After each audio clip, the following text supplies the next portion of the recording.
অসহনীয় খরতাপ শেষে দেশজুড়ে দেখা মিলেছে বৃষ্টির। ঘূর্ণিঝড় রেমাল পরবর্তী বৃষ্টির হার বাড়ায় জনজীবন ও প্রকৃতিতে স্বস্তি মিললেও একই সঙ্গে বাড়ছে মশার উৎপাত। বৃষ্টিজনিত জমে থাকা পানি পরিণত হয়েছে এডিসের উর্বর প্রজনন ক্ষেত্রে।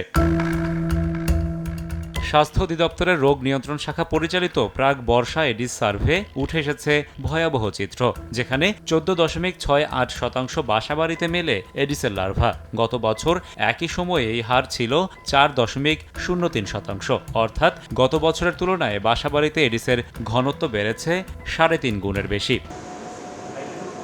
মাঠের এই চিত্রের মিল খুঁজে পাওয়া যায় রাজধানীর হাসপাতালগুলোতে। প্রতিদিনই বাড়ছে ডেঙ্গু আক্রান্ত রোগীর সংখ্যা। শুধু ঢাকা নয়, ঢাকার বাইরে থেকেও আসতে শুরু করেছে রোগী, যাদের অধিকাংশই জটিল অবস্থায় আসছেন ঢাকায়। শ্বাস প্রশ্বাস নিতে একটু সমস্যা হচ্ছে, তো এছাড়াও জ্বর কনস্ট্যান্ট লেভেল 101 থাকছে। জ্বর, মাথা ব্যথা, শরীর ব্যথা সব হয়েছিল।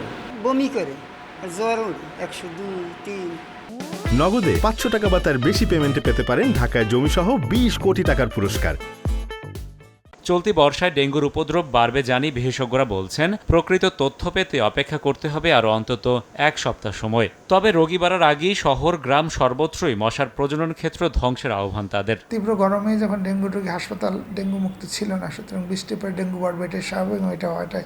এবং এখন বৃষ্টি তো সারা দেশে একসঙ্গে হয়েছে, সুতরাং ডেঙ্গু রোগী কিন্তু শুধুমাত্র ঢাকা কেন্দ্রিক নয়, গ্রামেও চলে গিয়ে, সুতরাং রোগী বাড়বে, এটা এক কথায় বলা যায়। কিছু কিছু গ্রামে স্মল স্কেলে প্রজেক্ট নিতে হবে, এক একটা গ্রামে এক এক ধরনের। তার মধ্যে দেখতে হবে কোনটা কার্যকরী এবং কোনটা সাশ্রয়ী, নিয়ে সেটাকে ধরে আগাতে হবে। আমাদের উচিত গ্রামগুলোর জন্য আগামী 20 বছরের একটা পরিকল্পনা তৈরি করা।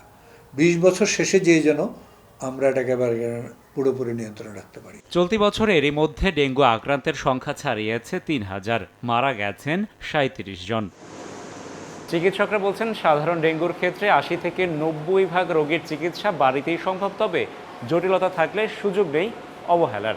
চলতি মৌসুমে ডেঙ্গুতে মৃত্যুবরণকারী অধিকাংশেরই জটিলতা থাকলেও হাসপাতালে আসতে দেরি করায় ঘটে যায় বিপর্যয়। রাশেদ বাপ্পি, সময় সংবাদ, ঢাকা।